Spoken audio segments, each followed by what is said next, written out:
I want you to picture something for a moment. Okay. You are deep in the rugged heart of Arizona.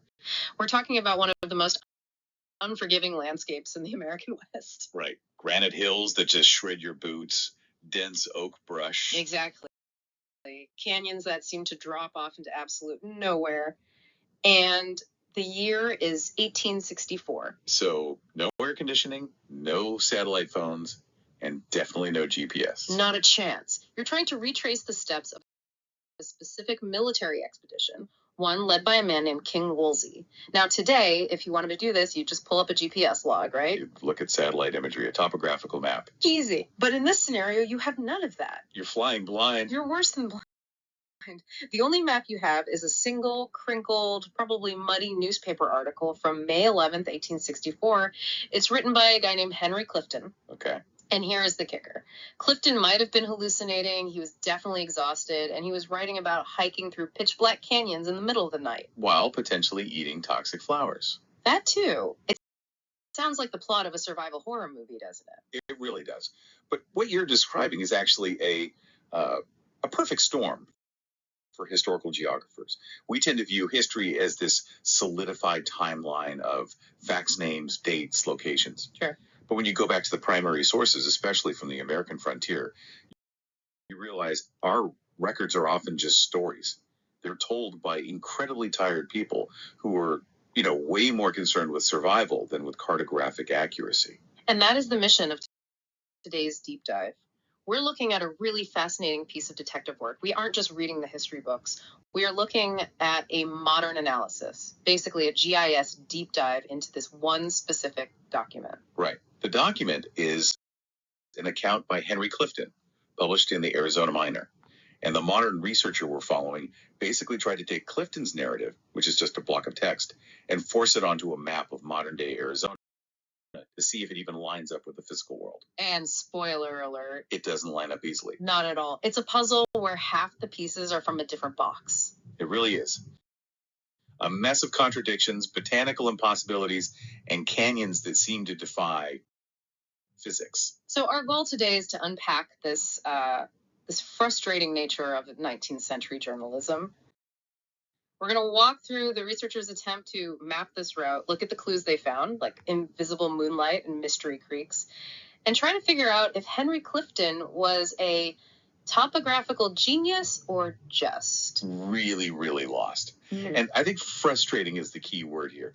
The researcher explicitly says that while these old newspapers are illuminating, the details are often confusing, contradictory, and ultimately insufficient. It's a great lesson in critical thinking. A huge one. Just because it was written down in 1864 doesn't make it accurate. Geography is fluid, names change, and human memory is just notoriously faulty. Okay, so let's get into the detective's toolkit. How do you even start? You have a story that just says, we walked east. How do you turn that into data? Well, the researchers started by doing something very smart. They converted the whole narrative into a numbered itinerary. They broke Clifton's story down into distinct data points, point 1 through point 12. So you're turning a story into something like a spreadsheet. Exactly. Instead of just a paragraph, you have point 1, March 29th, left at 10 p.m., point 2, camped at 2 a.m. They went through and underlined all the clues, bolded the descriptions of the landscape. Things like specific trees or rock types. Right. Anything that could be compared against the modern world. But here's the part that got me. The text didn't always say, we walked for 4 hours. Sometimes it would just say, we walked until dark. And dark is a very subjective term, isn't it? Does that mean sunset or pitch black? So the researcher went the extra mile. They actually looked up the historical sunrise and sunset data for March and April of 1864 for that specific latitude. Which is such a crucial, brilliant step. It anchors the whole vague narrative in hard science. They found sunrise was at 6:20 a.m. and sunset was at 6:50 p.m. So when Clifton writes, we walked until dark, the researcher can put a timestamp on that. Precisely. And once you have the time, and you have some idea of the terrain difficulty, granite hills, scrub brush, you can start to estimate the mileage. It turns, we walked for a while, into something concrete. Into hard data. They likely covered 6 miles. And that helped constrain the search area so much. You could draw a 6-mile circle on the map and know they have to be somewhere inside it. Okay, so armed with this itinerary and these sunset times, they start mapping. And almost immediately, they run into what I'm calling the name game. Shifting sands of place names. This is the bane of historical geography. It really is. You see a name on an old map, you see it on a new one, and you just assume it's the same place. But that's often a fatal mistake.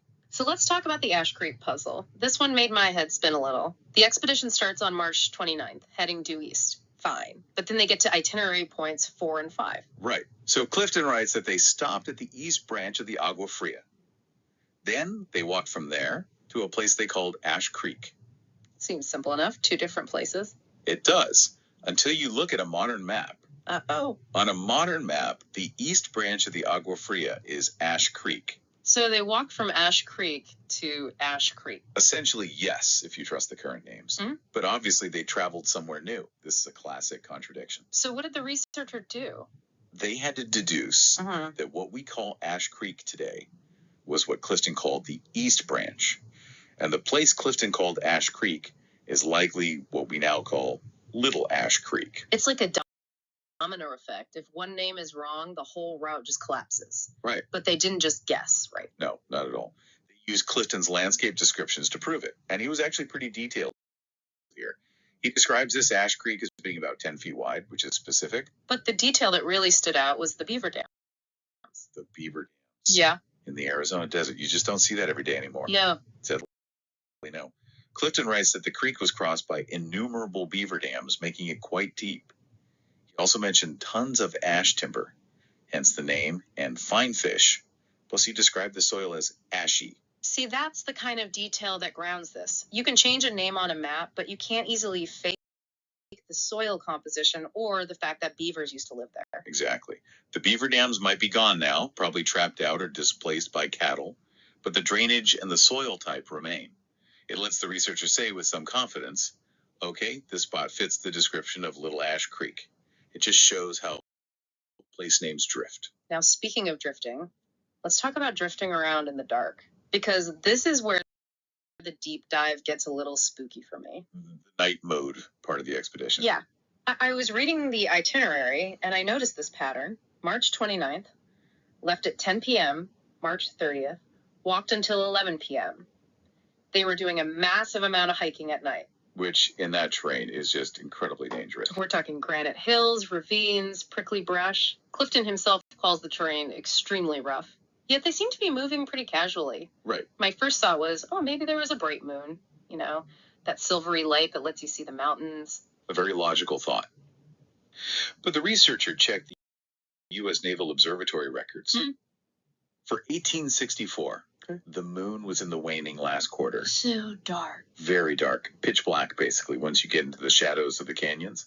They would have had very little light, maybe some lanterns. But try carrying a lantern while hiking off trail in brush. It's not efficient, and it just destroys your night vision. So it implies they were either incredibly lucky, incredibly skilled, or maybe Clifton's account of casually walking at night is a little exaggerated. Or perhaps they were on established indigenous trails that he just didn't mention. But this darkness, it leads us to the biggest mystery of the whole document. Palatable garlic. Oh, this is my favorite part. It's like Sherlock Holmes meets a cookbook. It is so bizarre. So it's March 31st. It's after 10 p.m. They are on the crest of a ridge. It's dark. And Clifton writes that he found several rare species of the garlic family, which were, and I quote, very palatable. Okay, wait, let's unpack this. It's pitch black. He's on a ridge, and he's somehow spotting small plants on the ground. That's problem number one. How did he see them? These aren't giant trees. They're small bulbs or flowers. Unless he was crawling on his hands and knees with a candle, it's highly unlikely. And problem number two. The botany. The researcher points out that today, in that specific area, there are really only 2 similar species that grow there in the spring. One is the large flower onion, which is edible, but it's rare. And the other one is called crow poison. Crow poison. That does not sound delicious. No. As the name suggests, it is toxic. It looks a lot like wild onion or garlic. It has these little white clusters of flowers, but you do not want to eat it. What happens if you do? It's got alkaloids that cause nausea, vomiting. It's a bad time. So we have a scenario where our narrator, Clifton, is hiking in the dark, finds a plant he can barely see, and just decides to eat it, declaring it palatable. It raises so many questions, right? Did he eat the rare large flower onion and just get incredibly lucky? Or did he eat crow poison and just have a stomach of steel? Or, and this is a valid historical question, was he hallucinating or just lying? We found delicious garlic. Meanwhile, everyone else is sick in the background. Or maybe the landscape was just that different back then. Maybe there was another species that was common in 1864 that's since vanished. We just don't know. It definitely casts a shadow of doubt on his reliability as an observer.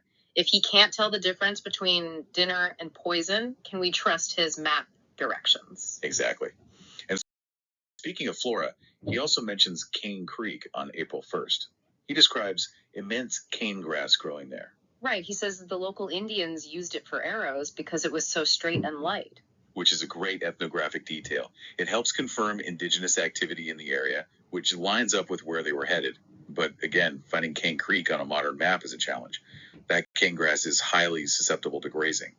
The introduction of cattle probably wiped it out. So the landmark itself has been erased by history. It's gone. So we have mystery creeks, invisible moonlight, and potentially toxic snacks. But the expedition has a goal, right? They're heading to a rancheria, an Apache camp. Correct. They reached it on April 1st. And this leads us to the final showdown, both in terms of the battle and the geography. Clifton calls this location Squaw Canyon. A name you will find on a lot of old maps, but it's not very specific. It's a very common, generic name in the West. It's like saying you camped at Rocky Creek. Which one? Exactly. But the researcher did some heavy lifting here. They identified this location as modern-day Ledney Creek. Right, which is also linked to Goska Creek and Ilya Draw. And I noticed the researcher mentioned something interesting about those names, Ledney Goska Ilya. Yes, these are relatively recent renamings. The researcher mentions that the creeks on the southeast boundary of Perry Mesa have been renamed to these indigenous terms. Che Yagudagan is another one. But they couldn't find a public record of exactly when or why this happened. Which just adds another layer of obscurity. You have the 1864 name, which is generic. Then you have the modern renames, which are culturally significant, but maybe not on every map yet. It creates a palimpsest layers of names over the same geography. But the researcher felt confident this was the spot, based on travel times and the description of the canyon walls. However, the battle description itself throws a massive wrench in the gears. This is where the physics seem to break down. The tactical confusion. Yeah. This is my favorite part of the analysis because it shows just how disorienting combat can be. Okay, so Clifton describes the attack. He says there are 3 companies. Company A is on the left or east. Company B is in the center below the camp. And Company C is on the right or southwest. Okay, so you can visualize that line. A on the east, B in the center, C on the southwest. Then Clifton writes, Company B charged, and the Indians ran up the canyon to where Company C was. And there it is, the GIS problem. The researcher looked at the topography. In this specific part of Arizona, the Ledney-Goska area, the canyons all run northeast to southwest. Meaning the water flows southwest. Exactly. So up canyon moving upstream mean heading northeast. But instead, Company C was in the southwest. Precisely. You cannot run up canyon to the northeast and end up at a spot that is southwest of you. It is geometrically impossible. Unless water flowed uphill in 1864. Or unless they were in a totally different canyon system.